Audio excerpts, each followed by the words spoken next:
Welcome to the Private Practice with Soul podcast. My name is Dr. Storme, and I help private practice owners align their business back with their soul's calling, with their big vision and with their soul's purpose. Unlike other private practice coaches, I've traveled the world in search of spiritual resources, spiritual tools, education and information so that you can have the transformation that your soul desires and needs so that you can up-level your business. How much fun is this? I love it so much. Guys, if you're not already a member of the Private Practice Monthly Mentorship Group, please check out the show notes. I would love for you to be there. In the meantime, thank you so much for pushing play today. Let's begin. Okay, so Gabe is asleep. The cockatoos have just stopped screeching. And now I'm able to record this podcast. So good morning, everybody. Hi, welcome to another episode of Private Practice with Soul podcast. I'm your host, Dr. Storme, and I want to say thank you so much for pushing play on another episode today. And of course, to welcome all of the new subscribers. I'm super pleased that you're here because today I'm just going to get stuck right into it, okay?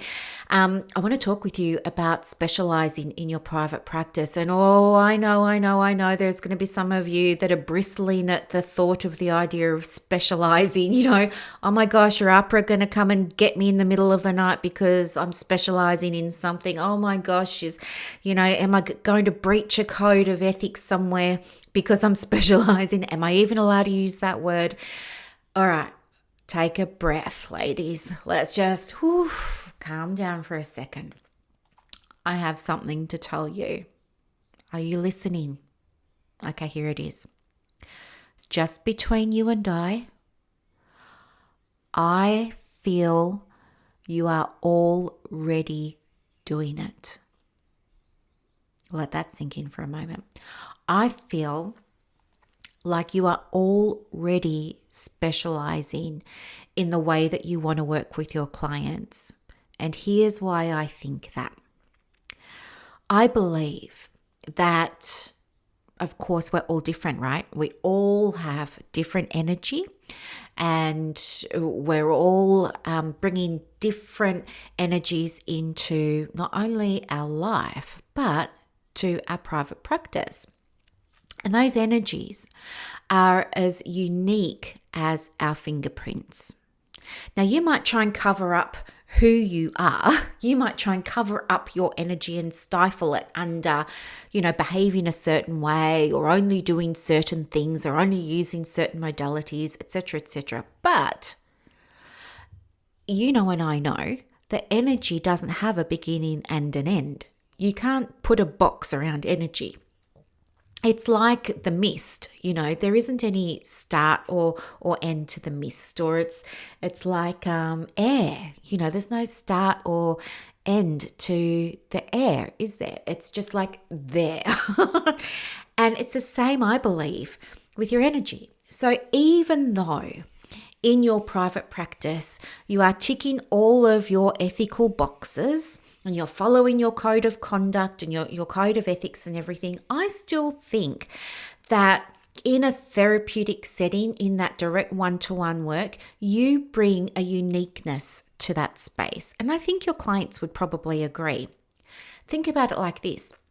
If, I was doing, let's say, ACT or CBT, and you were doing it, and so was the next one, and so was the next one, and so was the next one. We're all using the same manual. We're all using the same handbook, and we all had the same client.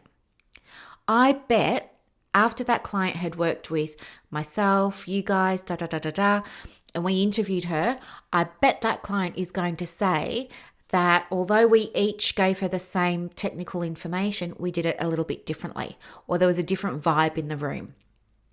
Do you agree? Right. So this is what I mean by you are already specializing. You are already niching your practice simply by being you. How cool is that? Do you see what I mean? You're already doing it. You are your niche. Okay, let me give you another example. Sometimes people say, hey, I'm thinking about niching in EMDR, or I'm thinking of niching in perinatal and stuff like that. Okay, fine. Again, we can have 100 of us all go out and, do ongoing professional development or CPD in either of those areas. And then again, we can have that same client come and work with each of us. And guess what? That same client is again going to tell us that her experience of working with each of us was different. Do you see what I'm saying? You are your area of specialization. You have a uniqueness about you that cannot be replicated in a lab experiment, that cannot be replicated in your research and design units that you did at university. If you're a bit of a nerd like I am and you had 3 majors and one of them was in statistics, I still can't believe I do that. But anyway, do you see where I'm going with this? And as women who are very focused on creating a soul-led private practice, I think this is one of the things that just seems so glaringly obvious to someone like me who's on the outside when I'm working with women who are saying, oh, I'm confused about which area I should focus in. I think it's a lot less about what area you're focusing on and more about who you're being and how you're showing up in your practice. Now, in saying that, of course, you can't go and say that you're doing EMDR if you're not trained in it. I'm not talking about that.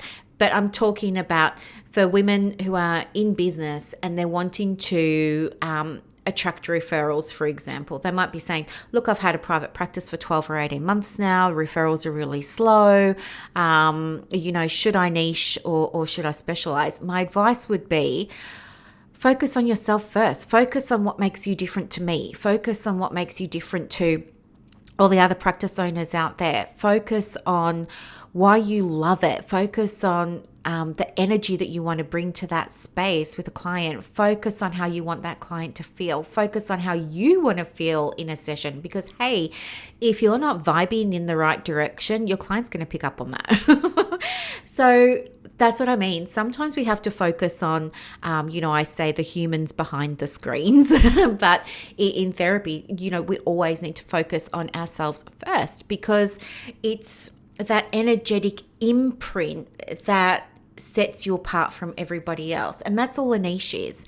A niche is what makes you different to me, and why should I go and see you? Does that make sense? And the thing that I really, really, really, really, really love about this approach to niching or this approach to specializing is that it really helps you bring that practice into alignment with who you are, how you want to show up, who you're being, the vision that you have for the practice, as well as your purpose. So rather than adding to your workload with more courses, rather than, trying to mold yourself into somebody else's idea of what you should be as a practitioner, when you can wrap your head around the fact that it's your uniqueness, it's the essence of you that is your niche, that is your area of specialization, everything will just start to fall into place for you with the practice. There's not going to be more training. There's not going to be more courses to do. What there will be, though, is an anchoring into fuller embodiment of who you are and how you want that to be depicted and represented and experienced in your practice. Make sense? So for me, what that looks like is I really, really, really, I think I said this on maybe a podcast or it might have been a live training recently. One of my values is being responsive. So, I always want to embody that. And one of my other values is, I want to walk my talk and be known for that. So that's something else that I do. I want to show people behind the scenes because I believe in transparency. I want to be honest with you and open with you because I believe that we can connect better if we're able to relate to each other as women. So there's some of the ways that I created a niche for myself and that I created a specialization for myself. And it was by me embodying that part of me that really loved spirituality and that really loved manifesting and that really loved soul-centered work. It was by me embodying all of that I became my own niche. I became, my own area of specialization in terms of how I show up and how I work. And now that's what I'm known for. That's my reputation now. And every day people will, book calls with me and enroll with me. And it's so beautiful when they do. And it's so easy because I'm calling in women who are aligned with me and aligned with the way that I work. They are like that as well. They want to work like that, or they are working like that, or they're on board with all of that, and they're just needing a little bit of support to take that next step.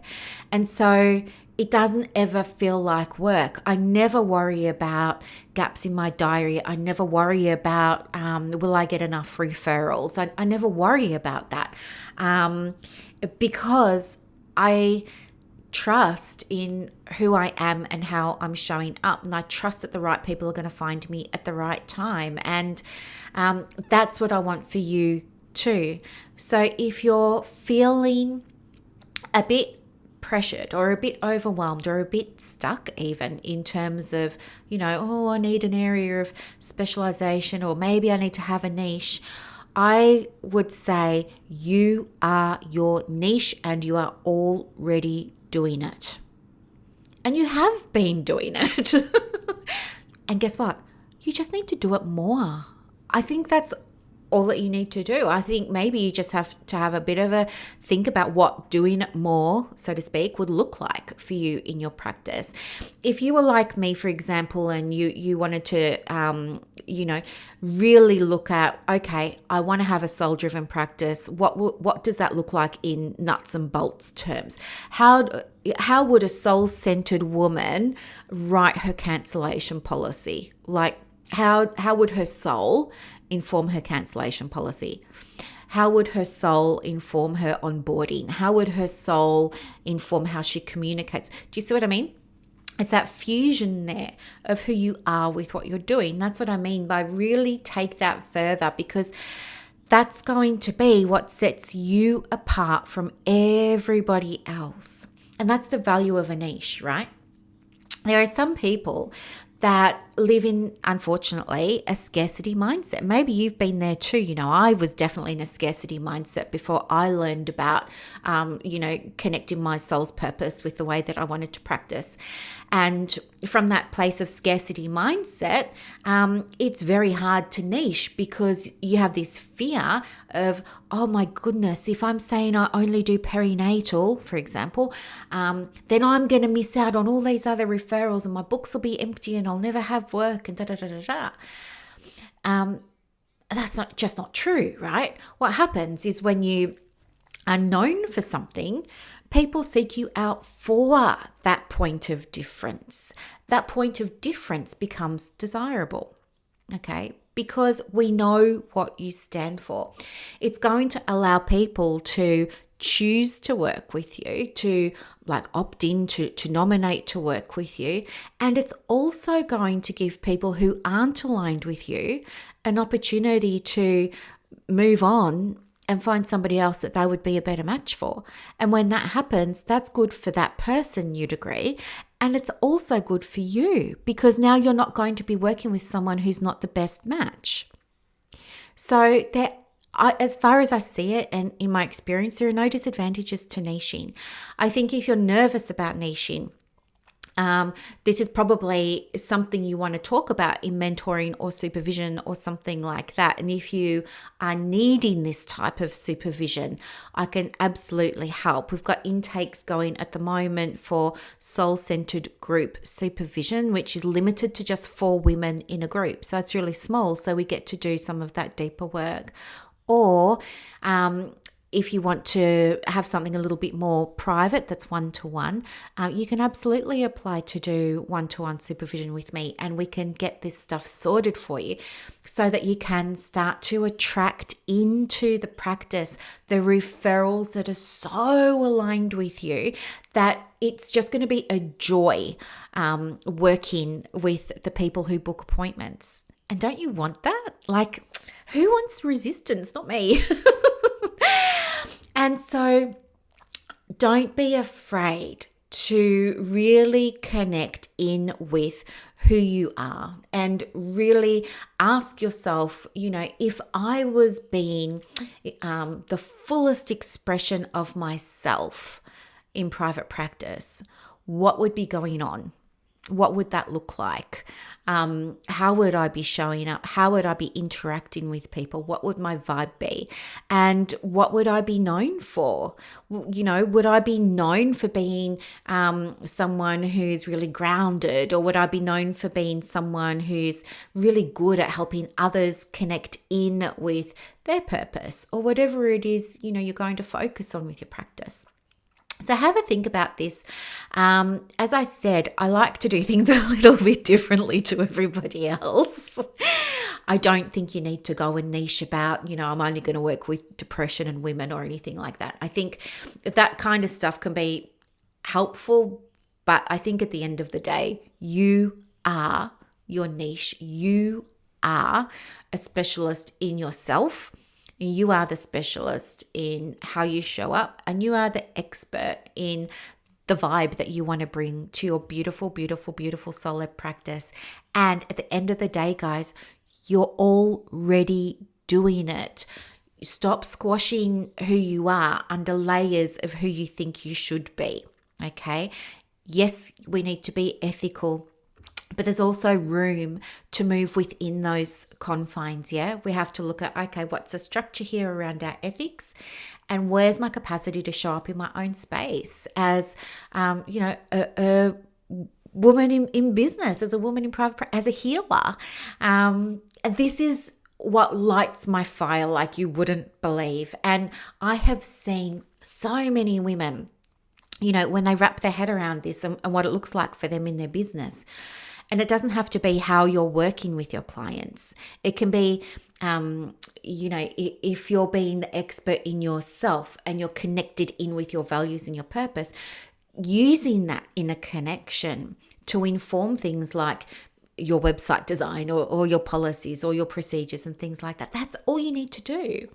And that's what you're going to be known for. It's really, really, really, really beautiful. And yes, if you're needing help with that, of course, just send me an email. Happy to support you with any of this. In other news, what else is going on?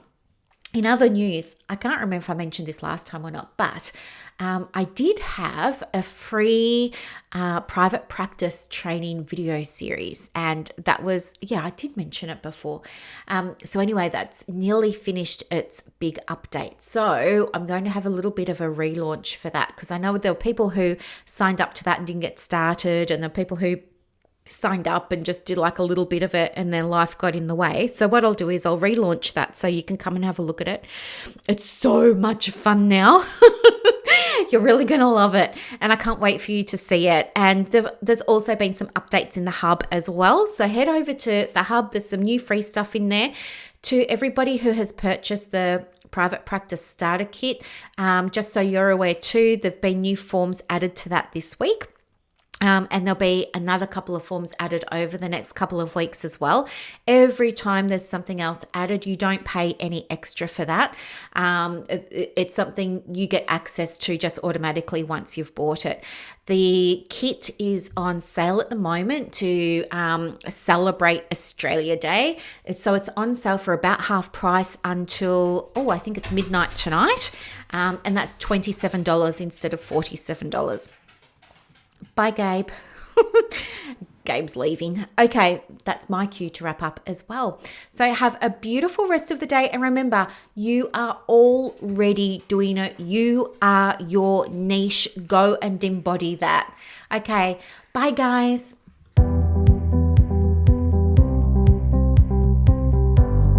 Thank you you so much for listening to this episode of the Private Practice with Soul podcast today.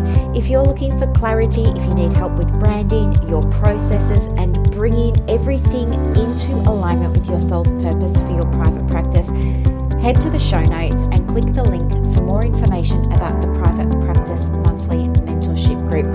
You are going to love it. I can't wait to see you in there. Thanks so much for listening. Bye.